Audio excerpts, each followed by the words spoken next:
ఆమె షర్మిల ఏదో మాట్లాడుతూ ఉంది.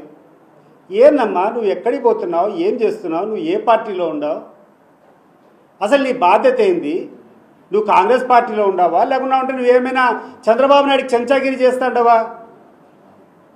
రాజశేఖర రెడ్డి గారి కూతురు నువ్వు, అది గుర్తుపెట్టుకో. ఏం మాట్లాడుతున్నావు? నీ వ్యక్తిగత సమస్యలు ఉంటే నీ ఇంట్లో చూసుకో, కానీ నీ వ్యక్తిగత సమస్యలు దృష్టిలో పెట్టుకొని కావాలని చెప్పి నీ ఏదో కోరికలు తీరాలని చెప్పి జగన్మోహన్ రెడ్డి మీద మాట్లాడడం ఎంత హాస్యాస్పదంగా ఉంది. ముఖ్యంగా చంద్రబాబు నాయుడు గారికి ఏ రోజో క్రెడిబిలిటీ పోయింది. ప్రజల్లో ఎప్పుడు కూడా చంద్రబాబు నాయుడు గారి మీద సదభిప్రాయం లేదు. ఆయన మాట నిలబెట్టుకునేటువంటి వ్యక్తి కాదు. కానీ ఈరోజు అదే దావకు అదే కోవకు ఆయన నమ్ముకునేటువంటి ఇద్దరిని తీసుకొని వస్తున్నాడు. ఒకటి పవన్ కళ్యాణ్, రెండు షర్మిలమ్మ. ఈరోజు నేను ఒకటి అడుగుతున్నాను స్పష్టంగా.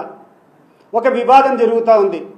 జగన్మోహన్ రెడ్డి ప్రతిపక్ష హోదా కోసం ఈరోజు పోరాటం చేస్తూ ఉన్నాడు. మిమ్మల్ని కరెక్ట్గా నిలదీస్తున్నాడు. నాకు ప్రతిపక్ష హోదా ఇస్తేనే నేను వస్తాను, లేకుండా ఉంటే నేను రావడం వల్ల ఏం మేలు జరుగుతుంది రాష్ట్రానికి, ఏం మేలు జరుగుతుంది ప్రజలకు? నేను ఆడొచ్చి అసెంబ్లీలో కూర్చోవడం వల్ల కాదు, నేను సమర్థవంతంగా ప్రజల యొక్క సమస్యలు మాట్లాడేదానికి నాకు సమయం దొరికితేనే దానికి న్యాయం చేసేటువంటి వాడిని అవుతాను. కానీ ఊరికే ప్రేక్షక పాత్ర ఆడు కుర్చీలో కూర్చుంటే ఏమొస్తుంది? షర్మిల గారు కూడా ఆలోచన చేయండి, పవన్ కళ్యాణ్ గారు ఆలోచన చేయండి. మీరు సమర్థవంతమైన చర్చలు చేయాలనుకుంటున్నారు. సమర్థవంతమైనటువంటి చర్చలు ఏ రకంగా జరుగుతాయి రాష్ట్రంలో?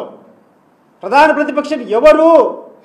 ఈరోజు దారిలో పోయేటువంటి ఎవరిని అడిగినా చెప్తారు 175 అసెంబ్లీ స్థానాల్లో 25 పార్లమెంట్ స్థానంలో మొదట లేదా ద్వితీయ స్థానంలో వచ్చినటువంటి ఏకైక పార్టీ మొత్తం భారతదేశంలో ఉన్నటువంటి అన్ని ఎన్నికల్లో చూసుకోండి, ఏ రాష్ట్రంలో ఇటువంటి రిజల్ట్ వచ్చిండదు.